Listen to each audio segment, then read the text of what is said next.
देखी तुमने अपने गुरु घंटाल की काली करतूतें, बाबा कृष्ण करीम। अरे मुझे तो यह हमेशा ही योगी कम और भोगी ज्यादा लगता था। और लो, आज साबित भी हो गया। हर टीवी चैनल पर इसकी रासलीला के चर्चे हो रहे हैं। घर में घुसते ही देवेश ने पत्नी मिताली की तरफ कटाक्ष का तीर छोड़ा। तुम्हें आज पता चला है, मैं तो बरसों से यह राज जानती हूँ। सिर्फ जानती ही नहीं, बल्कि भुक्तभोगी भी हूँ। मन ही मन सोचकर मिताली को मितली सी आ गई। घिनौनी यादों के इस बमन में कितना सुकून था, यह देवेश महसूस नहीं कर पाया। उसने फटाफट जूते मोजे उतारे और टीवी ऑन करके सोफे पर लेट गया। एक और बाबा पर गिरी गाज। नाबालिग ने लगाया धार्मिक गुरु पर यौन दुराचार का आरोप, आरोपी फरार। पुलिस ने किया बाबा कृष्ण करीम का आश्रम सीज। लगभग हर चैनल पर यही ब्रेकिंग न्यूज चल रही थी। रसोई में चाय बनाती मिताली के कान उधर ही लगे हुए थे। देवेश को चाय का प्याला थमा वह बिस्तर पर लेट गई। आज मिताली अपने आप को बेहद हल्का महसूस कर रही थी। एक बड़ा बोझ, जिसे वह पिछले कई सालों से अपने दिलो दिमाग पर ढो रही थी, वह अनायास उतर गया था।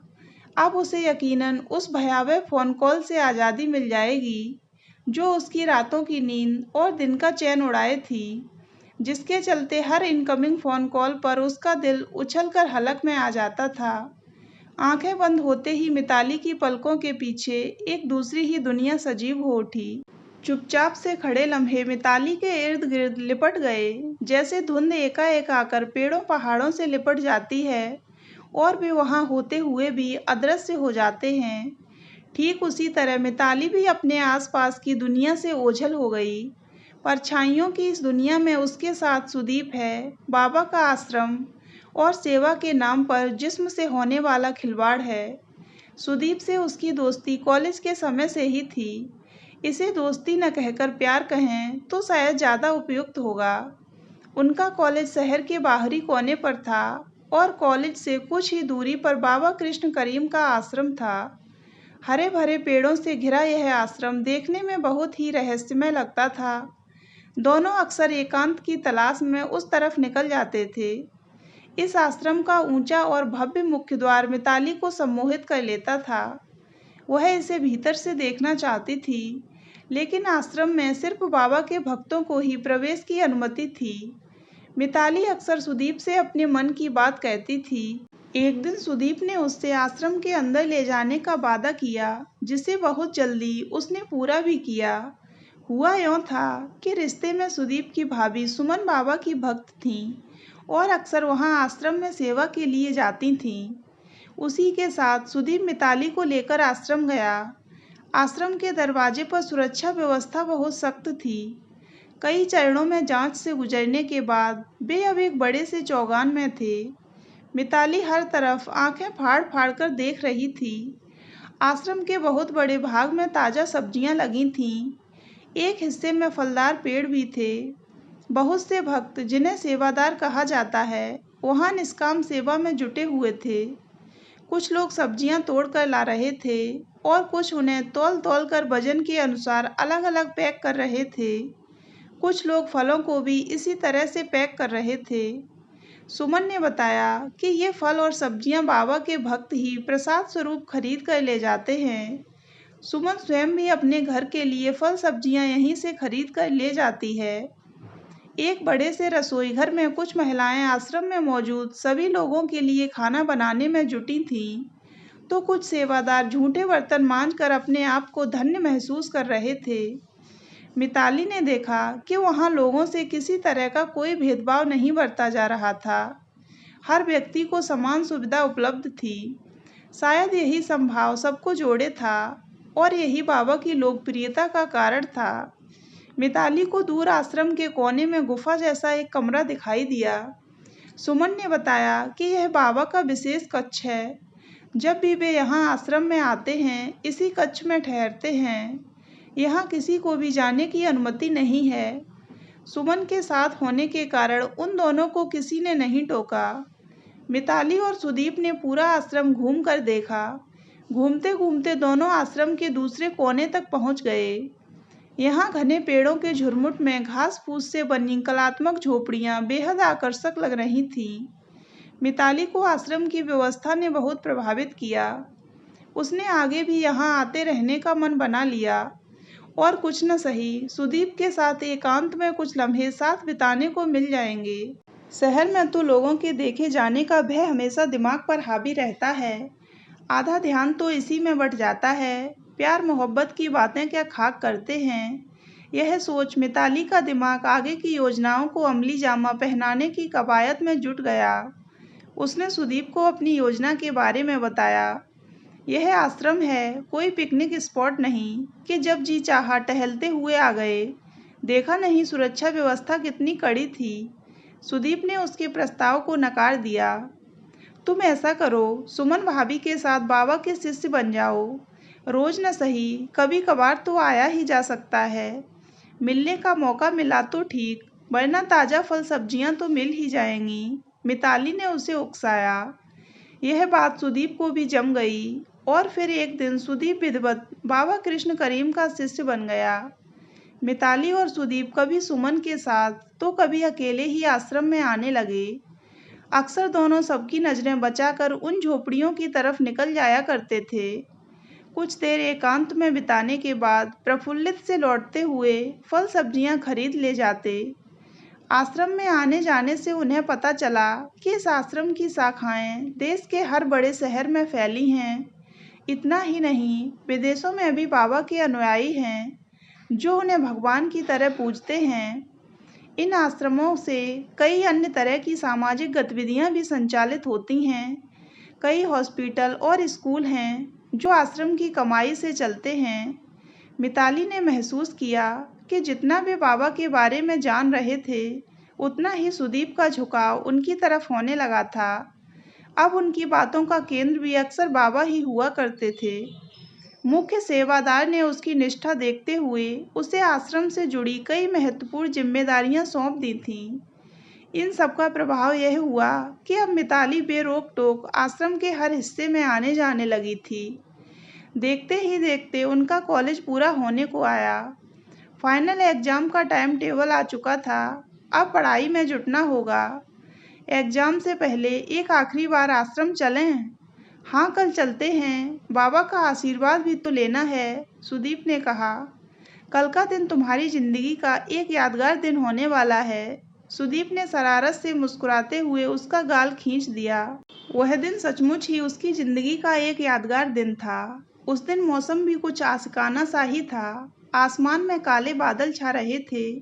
हवा में बारिश की बूंदें तैर रही थीं। हमेशा की तरह चलते चलते दोनों झोपड़ियों की तरफ निकल आए। तभी अचानक मौसम खराब हो गया। तेज हवा के साथ बिजली कड़की और मूसलाधार बारिश होने लगी।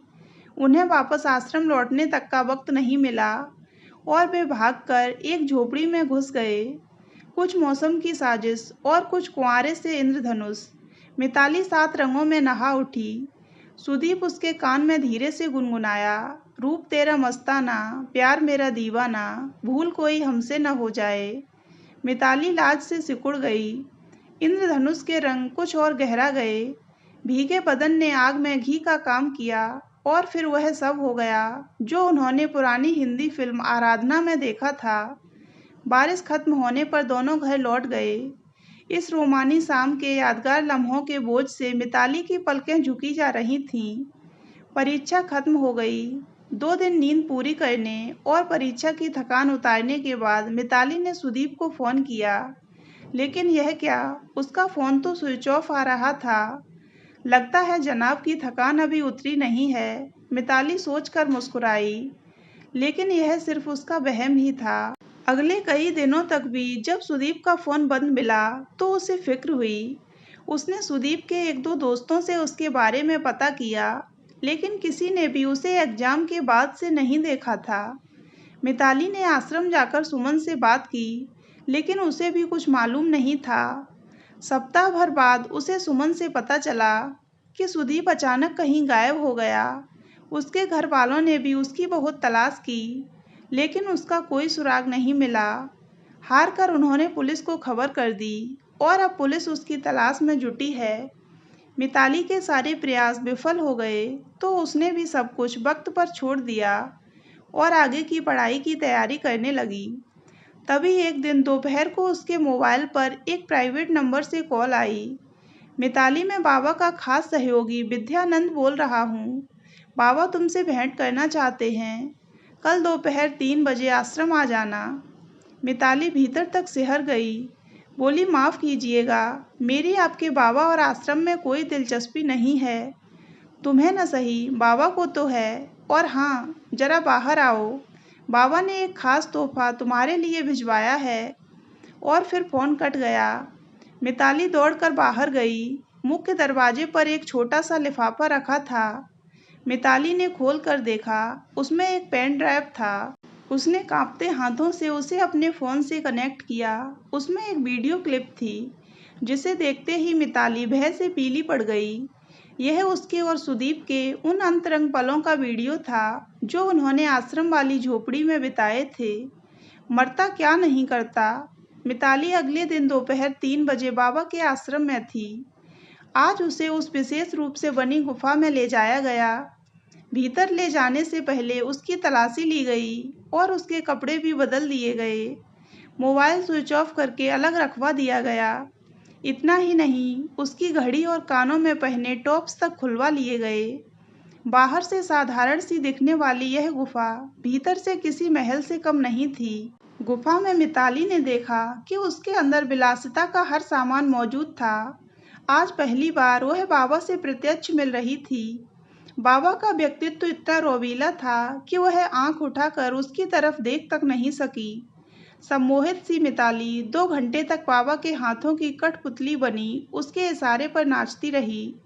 शाम को जब घर लौटी तो लग रहा था जैसे पूरा शरीर वॉशिंग मशीन में धोया गया हो। 2 साल तक यह सिलसिला चलता रहा। बाबा जब भी इस आश्रम में विश्राम के लिए आते, मिताली को उनकी सेवा में हाजिर होना पड़ता। अपने प्रेम के राज को राज रखने की कीमत मिताली किस्तों में चुका रही थी। सुदीप का अब तक भी कुछ पता नहीं चला था। आश्रम में कुछ दबे स्वरों में उसे सुनाई दिया था कि बाबा ने उसे अपने विदेश स्थित आश्रम में भेज दिया है। इसी बीच उसके लिए देवेश का रिश्ता आया। पहले तो मिताली ने इनकार करना चाहा, क्योंकि वह अपनी अपवित्र देह देवेश को नहीं सौंपना चाहती थी। पर फिर मन के किसी कोने से आवाज़ आई कि हो सकता है यह रिश्ता तुम्हें इस त्रासदी से आज़ादी दिला दे। हो सकता है कि तुम्हें आश्रम के नर्क से छुटकारा मिल जाए। और इस उम्मीद पर वह देवेश का हाथ थामकर वह शहर छोड़ आई। शादी के बाद सरनेम के साथ उसने अपना मोबाइल नंबर भी बदल लिया। मगर कहते हैं कि दुख से पहले उसकी परछाई पहुंच जाती है। मिताली के साथ भी यही हुआ। शादी के बाद लगभग 6 महीने तो उसने डर के साए में बिताए, लेकिन आश्रम से फ़ोन नहीं आया तो धीरे धीरे पुराने दिनों को वह भूलने लगी थी कि इसी बीच एक दिन अचानक एक फ़ोन आ गया। हनीमून पीरियड खत्म हो गया होगा, कल दोपहर आश्रम आ जाना, बाबा ने याद किया है। यह सुनकर मिताली डर के मारे सूखे पत्ते सी कांपने लगी। उसके मुंह से बोल नहीं फूटे। तुमने क्या सोचा था, शहर और फ़ोन नंबर बदलने से तुम छिप जाओगी? अरे बाबा तो समुद्र में सुई खोजने की ताकत रखते हैं। तुम्हारी भलाई इसी में है कि तुम अपनी औकात न भूलो, समझी? एक धमकी भरी चेतावनी के साथ फ़ोन कट गया। फिर से वही पुराना सिलसिला शुरू हो गया। मिताली अब बुरी तरह से कसमसाने लगी थी। वह इस दोहरी जिंदगी से आज़ादी चाहने लगी थी। पानी जब सिर के ऊपर से गुजरने लगा तो उसने आर पार की लड़ाई की ठान ली। ज़्यादा से ज़्यादा क्या होगा, देवेश मुझे छोड़ देगा, ठीक ही करेगा। मैं भी कहाँ न्याय कर पा रही हूँ उसके साथ। नहीं, अब और नहीं। अब मेरा चाहे जो भी हो, मैं अब आश्रम नहीं जाऊँगी। बाबा मेरे खिलाफ कोई कदम उठाए, उससे पहले मैं ही उसके खिलाफ पुलिस में शिकायत कर दूँगी। मिताली ने मन ही मन निश्चय लिया। क्या तुम ऐसा कर पाओगी? है इतनी हिम्मत? उसके मन ने उसे ललकारा। क्यों नहीं, बहुत सी महिलाएं मीटू अभियान में शामिल होकर ऐसे सफ़ेद पोशों के नकाब उतार रही हैं। मैं भी यह हिम्मत जुटाऊंगी। मिताली ने अपने आप से वादा किया। अभी वह आगे की रणनीति तैयार करने की सोच ही रही थी कि किसी लड़की ने यह हिम्मत दिखा दी। बाबा और उसके आश्रम का काला सच समाज के सामने लाने का हौसला दिखा ही दिया। अरे भाई, आज खाना नहीं मिलेगा क्या? देवेश ने कमरे में आकर कहा। तो मिताली पलकों के पीछे की दुनिया से वर्तमान में लौटी। सिर्फ खाना नहीं जनाब, आज तो आपको विशेष ट्रीट दी जाएगी, एक ग्रैंड पार्टी। आखिर समाज को एक काले धब्बे से मुक्ति जो मिली है, कहकर मिताली रहस्यमय ढंग से मुस्कुराई। देवेश इस रहस्य को भेद नहीं पाया, लेकिन वह मिताली की खुशी में खुश था। मिताली मन ही मन उस अनजान लड़की को धन्यवाद देते हुए तैयार होने चल दी, जिसने उसमें फिर से जीने की ललक जगा दी थी। तो दोस्तों, अगर आपको ये कहानी अच्छी लगी हो तो वीडियो को लाइक करें और हमारे चैनल को सब्सक्राइब अवश्य करें।